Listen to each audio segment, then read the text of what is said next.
In this video, I'll explain the probation process from the petition investigation and grant the supervision, monitoring, and potential violations. We'll also cover changes in the conditions, suspensions, and revocation. Plus, I'll discuss the rules of probation officers, probation aides, and the victim in this process. Let's dive in. Probation process. C1.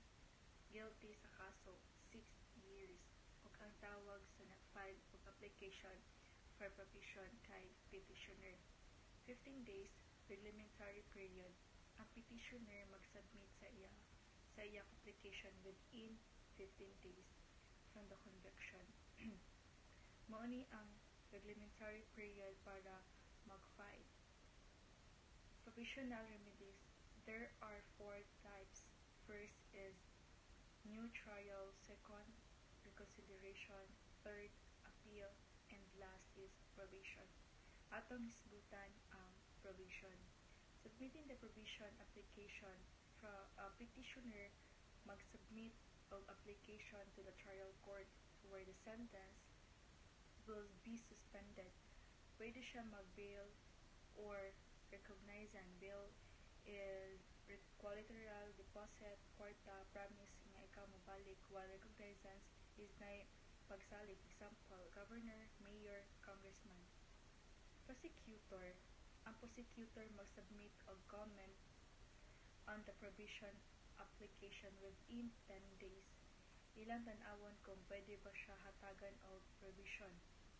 Trial court referral order. Kung okay sa court, mag-issue og referral order para ipadala ang case sa probation officer sa probation office for investigation. Probation officer investigation is sa probation office ang investigating officer mag-conduct of post-sentence investigation within 60 days. Initial interview 5 days from referral. Kinahanglan ang petitioner mag-appear within 72 hours kung dili consider absconding siya. Waiver cum authorization. Ang petitioner kinahanglan mo sign ani collateral information, mangolekta og information gikan sa mga tawo nga nakaila sa petitioner sama sa pamilya, friends, or silingan. Full-blown courtesy investigation. Kung ang crime nahitabo sa laing lugar. Example, San Francisco ang crime pero taga Davao ang petitioner. Ang probation officer sa San Francisco mag-contact sa Davao para ma-check ang background sa petitioner. Partial courtesy investigation. Focus on the character of the petitioner. Ang investigating officer mag-submit og report sa trial court. This report is recommendatory o persuasive para tabangan ang court mag-decide kung probation ba ang angay o dili. Court decision. Ang court mag-decide within 15 days kung mag-grant ba ang probation. Kung denied, ang petitioner mag-serve sa iyang sentence sa prison. Kung granted, probation is now a statutory right. Probation order. Kung granted, ang court mag-issue of probation order. Ang probationer mauy mag-follow sa rules set by the court. Period of probationer. 1 year or less, not exceeding 2 years. 1 year to 6 years, not exceeding 6 years. Reporting requirements. Ang probationer like si Juan, kinahanglan mag-report within 72 hours after receiving the probation order. Kung mag-report siya, magsugod ang supervision o kinahanglan mag-report monthly.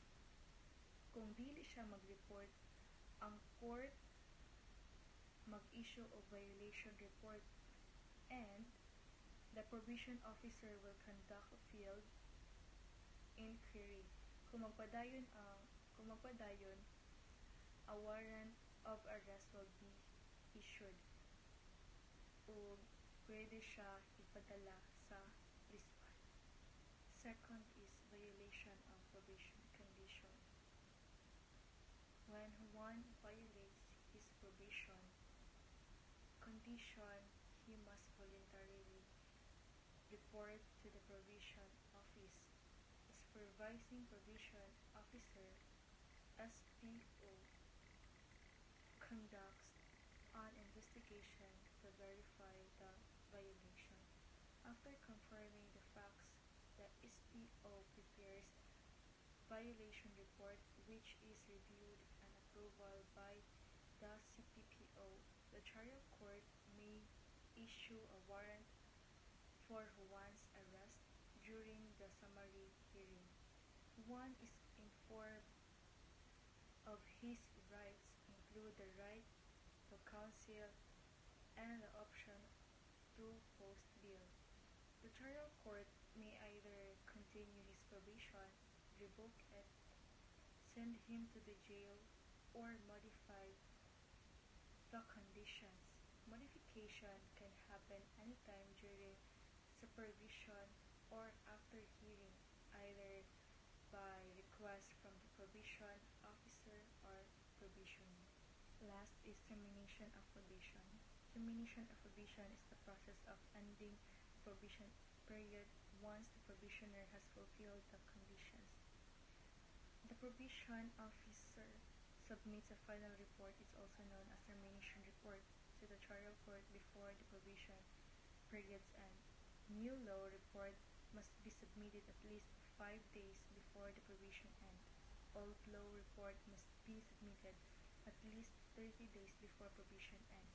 After receiving the report, the trial court will issue a termination order that will restore a civil and political rights that were lost or suspended during probation, completely extinguish the probationer's criminal liability. The probation office will then close the probation case file, and all the records related to probation will be archived to future reference. Thank you for listening. I'm God.